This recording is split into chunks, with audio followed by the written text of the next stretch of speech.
Good morning, student. I, Om Mohan Saxena, now going to take class 10th physics, chapter 1, part 2. The topic is center of gravity. Now, the center of gravity of the body is a point about which the algebraic sum of moments of all the weights, weights of all the particles constituting the body is 0. That is, the entire weight of the body can be considered to act at this point. Now, suppose this is a body and it consists of a number of particles, and the weight of every particle is acting downward towards the center of earth. This is W4, this is W5, like that. These are the different particles which are acting. The forces are acting, or you can say the weight of these particles is acting towards the center of earth. So since the earth is very much larger in comparison to the particles, so the direction of weight is taken parallel downward. Now the sum of all these forces or all these weights is represented by capital W, which represents the weight of the total body. Now the question is that at which point this total weight will act. So this point is taken such that the moment of all the weights, that is W1, W2, W2, W3, algebraic sum means left hand moment of all the weights is equal to the right hand moment, or you can say that algebraic sum of moment of all the weights about this point should be 0, then this point is called center of gravity of the body. Means the total weight of the body acts on this point. Now, what is the position of the center of gravity? The position of center of gravity of the given mass depends upon its shape and the distribution of mass. Means if the body is of a regular shape means suppose it is a uniform rod, then the center of gravity lies at the center. Now if this rod is bent in the form of circle, then the center of gravity will be at the center. It is not necessary that the center of gravity always lies within the material. It may be outside. In the case of circular ring, the center of gravity is at the center. It does not lie inside the material. Now for the regular figure, suppose it is a plain square lamina, then the center of gravity lies at the center, means the the point of intersection of it is diagonal. Similarly, in the case of cylinder, it is at the central point. Means in general, in the case of regular figure, the center of gravity lies at the central point or the center of that figure. But in the case of irregular figure, mostly the center of gravity lies at the place where much of the weight lies. Means in this figure you can say that the most of the weight lies at the bottom side. The center of gravity will be somewhere here. Now the question is that how we are going to find the center of gravity of a irregular lamina. So suppose this is an irregular lamina. So in that case, how to get the center of gravity? For that, we'll take 3 holes at the 3 different points near the edges, and one by one we suspend this lamina through a nail or something. Suppose this is a point A, this is a point B, and this is a point C. First of all, this lamina is suspended with the nail in a vertical plane, and with the help of plumb line. Plumb line is a thread which weight at the bottom, so it will give you a vertical direction. So we put the plumb line over here, so we'll get a vertical line like that. So we'll draw a vertical line like that, so it can be marked as a AP, suppose like that. Then again we suspend it from B. Again we draw a plumb line, and from C again we draw a plumb line. Means we suspend the lamina from A, then from B, and then from C, and every time we draw a plumb line, and then we observe that these plumb lines intersect at a particular point, and this point gives the position of center of gravity of that irregular figure. So in this way we can find out the center of gravity of that irregular lamina. Now after that, the topic is a uniform circular motion. Now what is a uniform circular motion? Suppose a body is moving on a circular path with a constant speed. The word is constant speed. It is not constant velocity, because a body cannot move on a circular path with a constant velocity, because every time or every moment the direction continuously changes. So we cannot say that the velocity constant. Velocity will remain constant only when the magnitude as well as the direction remains same. So when a body is moving on a circular path, then every moment the direction of motion of the particle keeps on changing, although its speed remains same. Now suppose we can say that the speed of the particle moving on a circular path is 10 meter per second. So it remains 10 meter per second. But at every moment the direction of velocity continuously changes. So what is a uniform circular motion? When a body is moving on a circular path with a constant speed, then the motion of the particle is known as a uniform circular motion. Now the main points about the uniform circular motion is that due to the continuous change in the direction of motion, the velocity of the body is non-uniform. It continuously changes because the direction continuously changes. Although the magnitude of V1 and V2 that remains same. Magnitude means if the magnitude of the velocity is 10 meter per second, it remains 10 meters per second over here, it remains 10 meter per second over here, but the direction continuously changes, so we will say the velocity continuously changes. Now when the velocity continuously changes, it means there is an accelerated motion.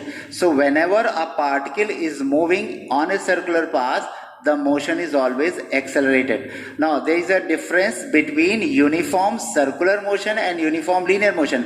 In the case of uniform linear motion, the motion is unaccelerated, because in that case a body is moving in a straight line path, so the magnitude as well as direction remains same. So in uniform linear motion, it is an unaccelerated motion, but in the case of uniform circular motion, the direction of velocity continuously changes, so we say it is an accelerated motion. This is the basic difference between uniform linear and uniform circular motion. Now, so at any point the direction of motion is along the tangent drawn at the point on a circular path. Means the direction of velocity is given by the tangent drawn at that point. Suppose we have to find the direction of velocity at this point, so we will draw the tangent. At this point we draw the tangent. So this gives the direction of velocity at that particular point. Now, since we have discussed that the velocity of the particle continuously changes, and the change in velocity per second is called acceleration. So whenever the particle is moving on a circular path, its velocity continuously changes. It means there is an acceleration. So the circular motion is always an accelerated motion. So whenever there is an acceleration, it means the force is acting on the particle. So which kind of force is it? This is called centripetal force. Now, the centripetal force is a center-seeking force that causes an object to move in a circular path. Means whenever an object is moving on a circular path, a force always acts on a body which tries to pull it towards the center. Only then the body can move on a circular path. Now you imagine the direction of velocity is this, and the direction of centripetal force is this. So this force always attract the body, always pull the body towards the center, otherwise the body will move in this direction. So when the body reaches over here, but the actual position of the body is this, means the body has moved this much distance towards the center because of this centripetal force. So whenever a particle is moving on a circular path, a force acts towards its center, which always tries to pull the body towards the center, and that force is known as a centripetal force. Now the examples of centripetal force are, now one more thing, this is the direction of centripetal force as well as centripetal acceleration, because as we know that F is equal to ma, so both F and A are in the same direction, so the direction of acceleration is towards the center, the direction of force is also towards the center. This is the direction of centripetal force. Now some examples are here, that in an atom the electrons revolve in a circular orbit or the circular path around the nucleus, and the centripetal force is obtained from the electrostatic force of attraction. Now we can see in the different cases that from where this centripetal force originates. The centripetal force is provided the different kinds of forces. Now in the case of atom, this is a nucleus and the electrons are revolving in the circular path. So whenever a particle is revolving in a circular path, it means there is a force which attracts always towards its center. Now from where the centripetal force comes from? So in this case the centripetal force comes from the electrostatic force of attraction between the electron and the nucleus, because both are oppositely charged. So because of this electrostatic force of attraction, the electrons get the centripetal force and hence it revolves in a circular path. Now in the case of second example, suppose the moon is revolving around the earth. So when the moon is revolving around the earth, in the same way, this is the moon and this is the earth. So because of very large mass of earth, the earth attracts the moon, or earth exerts a gravitational pull on the moon, and that's why the moon is revolving around the earth. So since the moon is revolving around the earth, there must be a centripetal force, and this centripetal force is provided by the gravitational force of attraction between the earth and the moon. Now after that there are certain more, means if you take a body and tied it with a thread and you revolve in a vertical or a horizontal circle. So since the body is tied with the thread, so in that case the body is moving on a circular path, so the required centripetal force is provided by the tension in the thread. Similarly, when we are moving our vehicle, our bike on a circular path on a road, the required centripetal force is provided by the force of friction between the tire and road. Now, there is another force which is called centrifugal force. Centrifugal force is an outward force which is also known as a fictitious force or false force or pseudo force. Means it is not actually on the body, but it is experienced by the body. Means suppose that this is a body which is revolving on a circular path. So this is the direction of centripetal force. So this will be the direction of centrifugal force. And the value of these two forces are mv square upon r, where m is the mass of the body, v is the speed, and r is the radius of the circular path. So this is the magnitude of that body. Now the magnitude of centripetal force and centrifugal force both are same, but the direction is opposite. The centripetal force is an actual force which is acting on the body, but the centrifugal force is a fictitious force. Now, the main points about the centrifugal force. It is not a force of reaction of the centripetal force, because the action-reaction force do not act on the same body. This is a very important point. Generally, we know that the action and reaction are the two equal and opposite forces. Action and reaction are two equal and opposite forces, but they do not act on the same body. They always act on the two different bodies.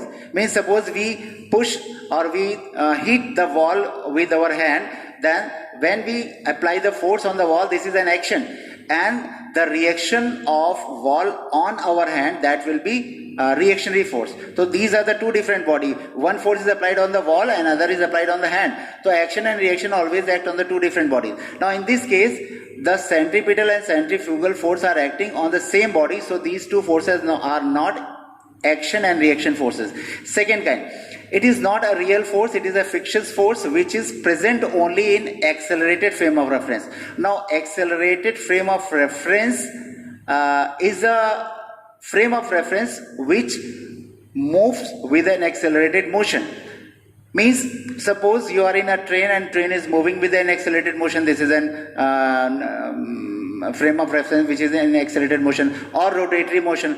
Suppose a person is standing on a rotatory platform or in an accelerated